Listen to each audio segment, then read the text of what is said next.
سے جو وراثت تقسیم کی گئی ہے اس کو جرنلی میں آپ کو بتانا چاہ رہی ہوں کہ ہمیں صرف اتنا ہی یاد رہ جاتا ہے کہ 2 بیٹی کے حصے کے برابر 1 بیٹے کا حصہ ہے، بس اتنا ہی یاد رہ جاتا ہے، باقی سب بھول جاتے ہیں۔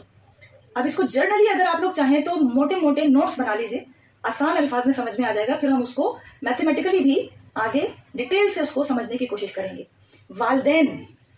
یاد رکھیں، والدین کا جو حصہ بنتا ہے وہ 1/6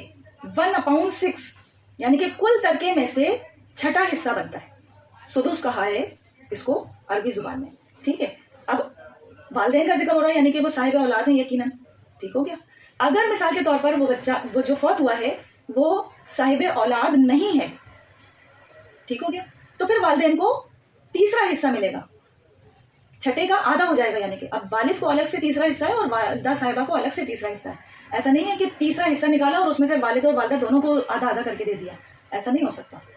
اچھا، اور 2 بیٹیوں کے برابر 1 بیٹے کو ملے گا، یعنی کہ بیٹے کو ڈبل ہے، بیٹی کو سنگل ہے۔ یوں سمجھ لیجئے کہ اگر ہر ایک بیٹی کو 2 روپے مل رہے ہیں تو ہر ایک بیٹے کو 4 روپے ملیں گے،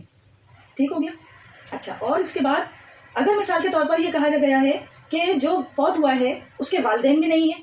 اور اولاد بھی نہیں ہے، ایسے شخص کو پھر کلالہ کہا جاتا ہے۔ کلالہ کے لیے بھی بڑے مسئلے کھڑے ہو جاتے ہیں، تو اس کے لیے کیا کہا گیا ہے کہ اس کے والدین بھی نہیں ہیں اور اولاد بھی نہیں ہے، لیکن بہن بھائی ہیں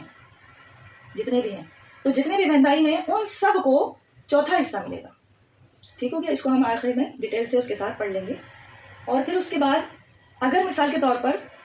فوت ہونے والی عورت ہے، بیوی ہے، تو اس بیوی کی چھوڑی ہوئی جائیداد میں سے اس کے شوہر کو چوتھا حصہ ملے گا، ٹھیک ہے۔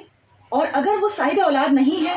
اس کی کوئی اولاد ہی نہیں ہے، صرف بیوی تھی، اس کی جائیداد تھی اور بیوی فوت ہو گئی ہے، تو اس کی چھوڑے ہوئے ترکے میں سے اس کے شوہر کو نفس آدھا ملے گا، یعنی کہ وہ جو چوتھا ملا تھا نا اس کو بھی آدھا کر دیا، پورا آدھا اس کو مل جائے گا، ٹھیک ہو گیا۔ یہ ہے موٹی موٹی اس کی کیلکولیشن۔ اچھا، بیویوں کا کیا حصہ ہے وہ رہے گا کہ اگر مرد فوت ہوتا ہے اور اس کی بیوی جو ہے اس کو 8واں حصہ ملے گا۔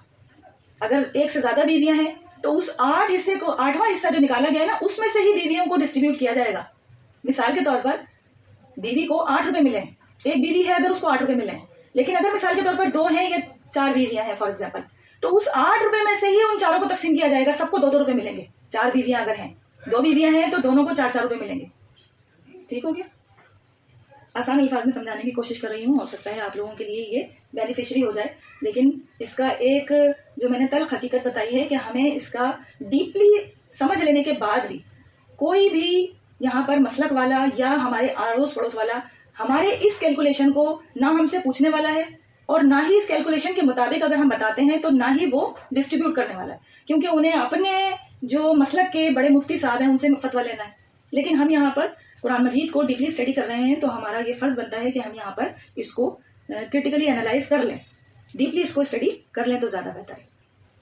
یہ موٹا موٹا حساب کتاب ہو گیا۔ کلالہ کے اعتبار سے بھی بتایا کہ اگر کسی کی 2 بہنیں ہوں، اچھا اگر کسی کی بچیاں ہی بچیاں ہیں، مثال کے طور پر بیٹا نہیں ہے، جیسے کہا گیا نا یہ 2 بیٹیوں کے برابر 1 بیٹے کو حصہ ملے گا۔ اگر مثال کے طور پر بیٹا ہے ہی نہیں، صرف بیٹیاں ہیں، تو پھر دونوں جتنی بھی بیٹیاں ہوں گی نا آدھا ترکہ کیا جائے گا، ٹوٹل مال کا جو بھی اس نے جائیداد چھوڑی ہے اس کو آدھا کیا جائے گا اور وہ بیٹیوں میں تقسیم کیا جائے گا، یعنی کہ آدھی جائیداد کی مالک بنیں گی وہ ساری بیٹیاں، ٹھیک ہو گیا۔